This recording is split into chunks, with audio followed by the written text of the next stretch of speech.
Kita duduk di sini berzikir kepada Allah, bermohon kepada Allah, berdoa kepada Allah Subhanahu wa taala agar Allah kabulkan permintaan kita, agar Allah kabulkan hajat kita. Kita berdoa untuk bangsa, kita berdoa untuk negara, kita berdoa untuk Indonesia agar Allah berikan keselamatan, agar Allah berikan keamanan, agar Allah berikan kesejahteraan.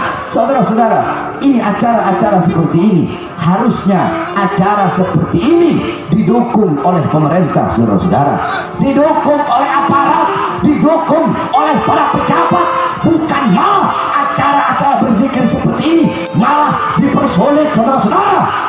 Pejabat, kalau ada pejabat aparat pemerintah yang mempersulit acara zikir, siapapun yang mengadakan acara zikir tersebut, mempersulit acara sholawat, siapapun yang mengadakan acara sholawat tersebut, itu pemerintah goblok, itu pejabat goblok, itu aparat goblok, saudara-saudara. Hadirin sekalian yang dimuliakan oleh Allah. Atau mungkin zikir merusak konsentrasi mereka.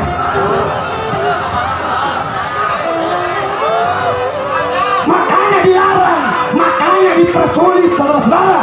Mungkin zikir merusak pikirannya, merusak otaknya, merusak konsentrasinya. Padahal harusnya zikir nusaf zihna. Zikir itu bisa menjernihkan otak, menjernihkan pikiran, memperbagus konsentrasi, memperbagus fokus. Kalau ada orang yang konsentrasinya rusak dengan zikir, dengan la ilaha illallah, alhamdulillah, masya Allah, orang goblok. Jadi menteri kok tolong.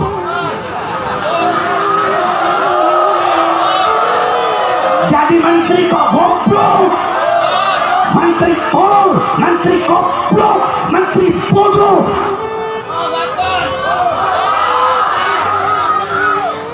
Orang dengar zikir kok merusak konsentrasi. Ya, mungkin antek-anteknya, dan kalau ada orang yang mempersulit acara puncak berzikir, mungkin antek-anteknya menteri goblok itu. Menteri siapa? Menteri siapa? Iya tahu, goblok tahu. Yakut. Yakut. Siapa? Saudara-saudara, iblis, syaitan, iblis kalau mau merusak, mengganggu, menggoda manusia dengan zikir, konsentrasi iblis rusak. Konsentrasinya rusak, langsung hilang, langsung lupa. Siapa namanya dia? Oh, saya lupa, kata iblis. Saya lupa karena saya habis dengar zikir tadi, kata iblis, makanya saya lupa. Jadi saya tanya semua, jawab yang keras. Kalau ada yang terganggu pikirannya, terganggu otaknya, terganggu konsentrasinya dengan zikir, dengan tahlil, tahmid, tasbih, takbir, tamjid, berarti siapa? Siapa? Siapa? Kalau ada pejabat yang terganggu dengan zikir, yang rusak konsentrasinya karena zikir, berarti pejabat apa? Pejabat apa? Menteri apa? Menteri apa? Iblis. Saudara-saudara, bukankah qala Rasul sallallahu alaihi wasallam, ahabbul kalam ila Allah arba, la ilaha illallah, subhanallah walhamdulillah, subhanallah walhamdulillah, wa la ilaha illallah, wallahu akbar. Kalimat yang paling dicintai oleh Allah ada 4 kalimat, saudara-saudara. Dan engkau bisa memulai, bisa mendahulukan yang mana saya dari 4 kalimat ini. Apa itu? Subhanallah, subhanallah, kemudian alhamdulillah, kemudian la ilaha illallah, kemudian Allahu akbar. Ini adalah kalimat yang paling dicintai oleh Allah Subhanahu wa taala. Sampai-sampai qala Rasul sallallahu alaihi wasallam, ala unabbi'ukum khairu a'malikum. Ingatlah, ketahuilah, akan aku terangkan, akan aku jelaskan, akan aku beritahukan kepada kalian apa amal kalian yang paling baik, amal kalian yang paling bagus, amal yang dimana itu adalah perilaku kalian yang sangat jernih, amal yang lebih utama, yang lebih baik daripada kalian mengeluarkan emas dan perak kalian, yang lebih baik daripada kalian bertemu dengan musuh, kemudian kalian kalian memukul leher musuh tersebut dengan pedang, atau musuh tersebut memukul leher kalian dengan pedang, maka amal ini lebih baik. Apa kata Rasulullah? Yaitu mengingat Allah, berzikir kepada Allah Subhanahu wa taala. Itu amal yang paling baik, amal yang paling bagus, saudara-saudara. Saudara-saudara, kita duduk berzikir, kita mengingat, bukan hanya mengingat Allah, tapi kita mengingat Rasulullah. Tadi para ulama, para habaib, para kiai, beliau menjelaskan tentang bagaimana Nabi Muhammad SAW, diceritakan bagaimana orang-orang soleh.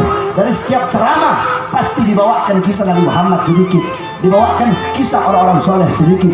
Qala Rasul SAW, dzikrul anbiya ibadah, dzikrul sholihin kafarah, dzikrul maut sadaqah, dzikrul qabr yuqarribukum ilal jannah. Apa kata Rasulullah? Kata Rasulullah SAW, mengingat para nabi, mengingat para rasul itu adalah ibadah. Dzikrul sholihin kafarah, mengingat orang-orang soleh itu adalah kafarah, tebusan bagi engkau punya dosa-dosa. Dzikrul maut sadaqah, mengingat kematian adalah sedekah.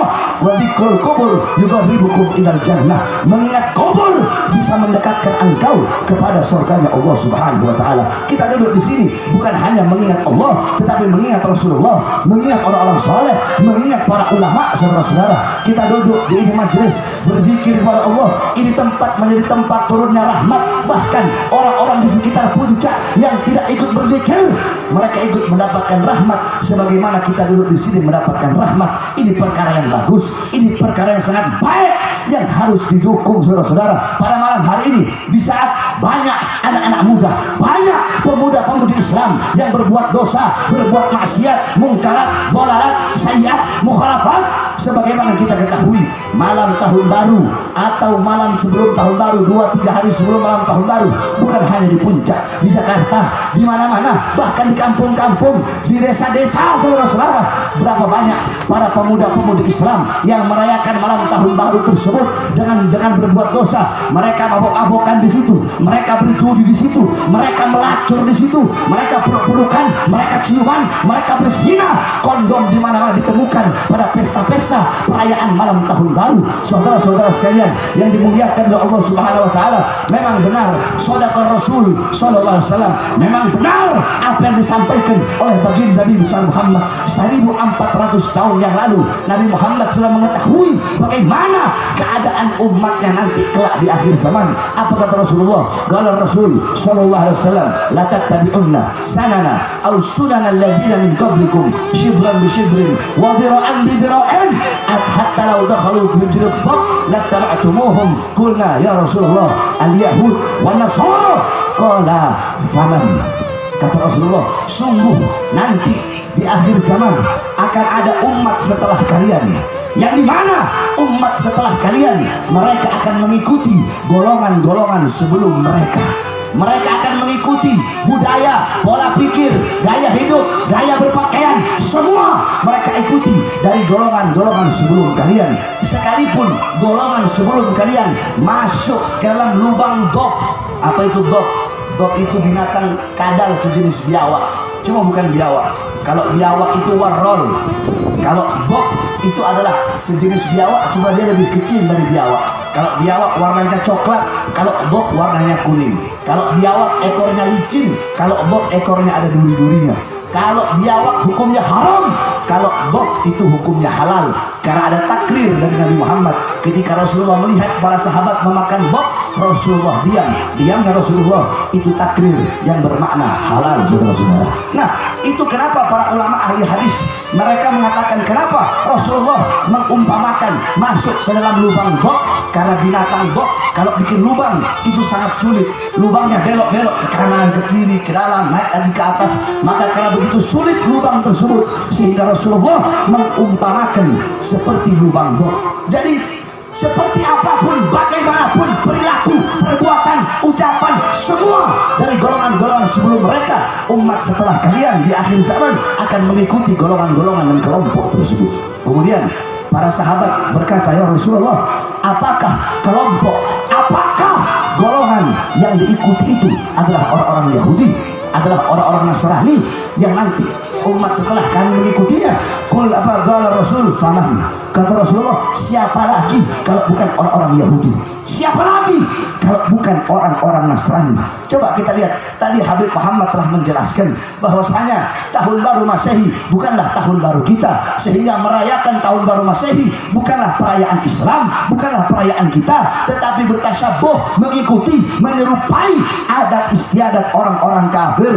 Man tasyabbaha biqaumin fahuwa minhum. Hadis tersebut dibawa oleh Habib Muhammad tadi, yang artinya barang siapa yang menyerupai suatu kaum, maka dia sama dengan kaum tersebut, digolongkan dengan kelompok tersebut, dibangkitkan dengan kelompok tersebut. Jikalau yang engkau ikuti orang-orang Yahudi, orang-orang Nasrani, orang-orang kafir, orang-orang Barat, engkau mengikuti gaya hidup mereka, pola pikir mereka, berpakaian seperti mereka, bertasyabuh kepada mereka, mengikuti ajaran mereka, maka engkau sama seperti mereka. Mereka dilaknat oleh Allah, engkau pun dilaknat oleh Allah. Mereka disiksa oleh Allah, engkau pun akan disiksa oleh Allah Subhanahu wa taala. Makanya saudara-saudara, Allah kasih bencana, Allah kasih musibah bagi negara Kesatuan Republik Indonesia yang sangat kita cintai ini.